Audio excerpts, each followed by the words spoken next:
Hi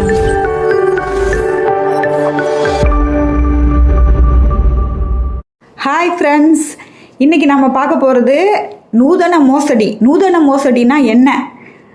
நம்மளுக்கே தெரியாமல் நம்ம ஏமாந்து மறுபடியும் அதை பற்றி நம்ம யோசித்து பார்க்கக்குள்ள இப்படி கூடமா மோசடி பண்ணுவாங்க அப்படின்னு தோணும் இல்லைங்களா? அதை பற்றி தான் நம்ம இப்போ பார்க்க போகிறோம். நான் சமீபத்தில் ஒரு 2 டேஸ்க்கு முன்னாடி ஏமாந்த ஒரு சின்ன விஷயத்த உங்ககிட்ட ஷேர் பண்ண விரும்புகிறேன். அது என்னன்னு பார்க்கலாம். வீடியோக்குள்ளே போகிறதுக்கு முன்னாடி சேனலை சப்ஸ்கிரைப் பண்ணிக்கோங்க, ரெகுலராக சப்போர்ட் பண்ணுங்கள், லைக் பட்டனை கிளிக் பண்ணிக்கோங்க. வாங்க வீடியோக்குள்ளே போகலாம். இப்போது தீபாவளி இன்னும் ஒரு 1 or 2 மந்தில் வரப்போகுது இல்லைங்களா? ஸோ இந்த நம்ம முன்கூட்டியே நம்ம வந்து ட்ரெஸ்ஸை எடுத்தாக்கா ப்ளவுஸ் எல்லாம் தைக்க கொடுத்து வாங்கி வச்சுக்கலாமே அப்படின்ற ஒரு எண்ணத்தில் நான் வந்து ஷாப்பிங் போனேன். அதாவது எனக்கு சாரீ எடுக்கிறதுக்காக பர்ச்சேஸ் பண்ணுறதுக்காக ஒரு கடைக்கு போனேன். சொல்லிக்கக்கூடிய ஒரு பெரிய கடை தான் அது. அங்கே கூட இந்த மாதிரி தவறுகள்லாம் பண்ணுவாங்களா அப்படிங்கிறது எனக்கு தெரியல. இது தெரிஞ்சு பண்ணாங்களா, தெரியாமல் பண்ணாங்களா, இல்லை கேர்லெஸ் மிஸ்டேக்கா, இதெல்லாம் வந்து தெரியாது. ஆனால் இது வந்து ஒரு விதமான மோசடி தான். இது மாதிரி எவ்வளோ பேருக்கு நடந்திருக்கு அப்படின்லாம் தெரியாது. நம்ம இதை வந்து வீட்டுக்கு வந்த பிறகு பில் பே பண்ணிவிட்டு ஒரு சாரீஸ் எடுத்துகிட்டு வீட்டுக்கு வந்த பிறகு நம்ம அந்த பில்லை பார்க்கக்குள்ள அதில் தவறுகள் இருக்குது. ஸோ அந்த தவறுகளை நம்ம சில நேரங்களில் நம்ம அந்த பில்லை கிழிச்சு போட்டுட்டு அதை பற்றி நம்ம யோசிக்கவே மாட்டோம். சாரீ கட்டி அதை யூஸ் பண்ணி அந்த பில்லே காண போயிடும், அதோட முடிஞ்சு போயிடும்.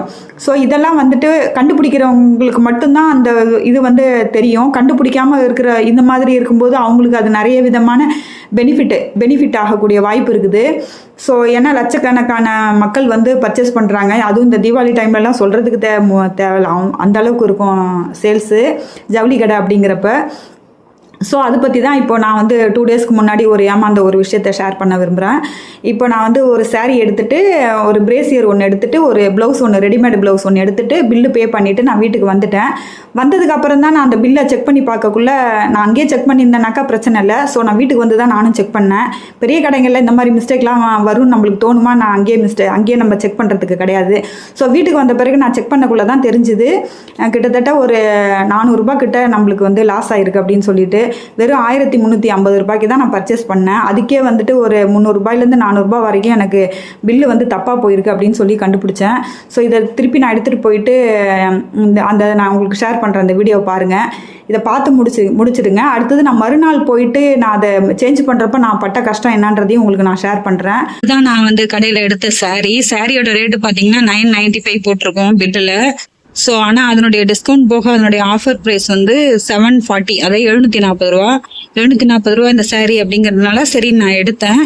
ஆனால் பில்லிங்கில் பார்த்தீங்கன்னாக்கா 995 போட்டிருப்பாங்க. ஸோ இதுலேயும் வந்துட்டு தப்பாக பட்டிருக்காங்க. இது இல்லாமல் நான் அடுத்தது எடுத்தது வந்து பிரேசியர் எடுத்தேன். பிரேசியரில் பாக்ஸில் பார்த்தீங்கன்னாக்கா 400 போட்டிருக்குது. அதுக்கு அடுத்தது பார்த்தீங்கன்னா அந்த பிரேசியர் உள்ளார ஒரு டேக் பண்ணியிருப்பாங்கள்ல லிஸ்ட்டு, அந்த லிஸ்ட்டில் பார்த்தீங்கன்னாக்கா 330 போட்டிருக்கு, 330 ரூபா. ஸோ 330 ரூபா ரேட்டுங்கிறது தான் சரியான விலை. ஆனால் 400 ரூபா சார்ஜ் பண்ணியிருக்காங்க பாருங்கள். இந்த மாதிரி வந்து 2 இதுலேயுமே நம்மளுக்கு காசு அதிகமாக போயிருக்குது. ஸோ நான் 1350 கிட்ட பே பண்ணியிருக்கேன் டோட்டலாக. அப்படிங்கிறப்ப எவ்வளோ நம்மளுக்கு கூட போயிருக்கு பாருங்கள். இந்த அமௌண்ட்டை நான் பார்க்காம விட்டுருந்தேன்னா கண்டிப்பாக அது வந்து அப்படியே கடைக்காரங்களோட தான் போயிருக்கும். அதை பார்த்தீங்கன்னாக்கா நான் பில்லை கொண்டு காட்டினோன்னே அவர் என்ன சொல்கிறாரு, அதெல்லாம் தெரியாதுமா, அங்கே போய் காட்டுமா அப்படின்னு அலட்சியமாக சொல்கிறாரு. பதில் கல்லால் உட்காந்துருக்கிறவர். சரின்னு சொல்லிட்டு அங்கே போய் பார்த்தாக்கா அந்த மேனேஜர் வந்து ஒரு மேடத்தை கொண்டு விட்டாங்க. அந்த மேடம் வந்து இன்னொரு சிஸ்டரை போய் பாருங்கள், ஃபர்ஸ்ட் ஃப்ளோரில் இருப்பாங்க அப்படின்னு சொன்னாங்க. ஃபர்ஸ்ட் ஃப்ளோர் போனாக்கா அங்கே இருக்கிறவங்க கீழே இருப்பாங்க, அந்த சிஸ்டரை போய் பாருங்கள், உங்களுக்கு கொடுத்தாங்களா அவங்கள்ட்ட கொண்டு இந்த பில்லை காட்டுங்க அப்படின்றாங்க.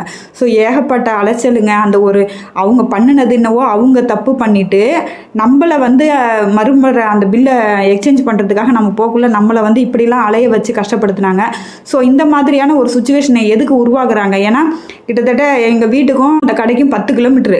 நான் இதுக்காகவே ஸ்பெண்ட் பண்ணி நான் நேற்று வந்து நான் போனேன் இந்த கடைக்கு. போனாக்கா கிட்டத்தட்ட 1 hour என்னை வந்து அலைய வச்சு தான் அந்த பில்லை வந்து ரிட்டன் பில்லு போட்டு மாற்றி, அதுக்கப்புறம் அதுவும் காசு கொடுக்க மாட்டாங்களாம். ரிட்டனு காசு கொடுக்காம அந்த இதுக்கு நீங்கள் மேற்கொண்டு காசு போட்டு வேறு ஏதாவது பர்ச்சேஸ் பண்ணிக்கோங்க அப்படின்னு சொல்லிட்டு சொன்னாங்க. இருந்தாலும் இது வந்து எனக்கு ஏகப்பட்ட மன உளைச்சலை தந்துச்சு. ஸோ இதை வந்து ஒரு வீடியோவாக போட்டு நம்ம ஷேர் பண்ணணும்னு சொல்லிட்டு தான் நான் இந்த வீடியோ போட்டிருக்கேன். இது எதுக்காக நான் சொல்கிறேன் அப்படின்னாக்கா, இப்போ தீபாவளி வரப்போகுது. ஸோ இந்த டைமில் நிறைய பேர் வந்து ஜவுளி கடைக்கு போய் பர்ச்சேஸ் பண்ணுவீங்க. ட்ரெஸ்ஸஸ் ஏகப்பட்டது எல்லாம் என் ஃபேமிலிக்காக பர்ச்சேஸ் பண்ணுவீங்க.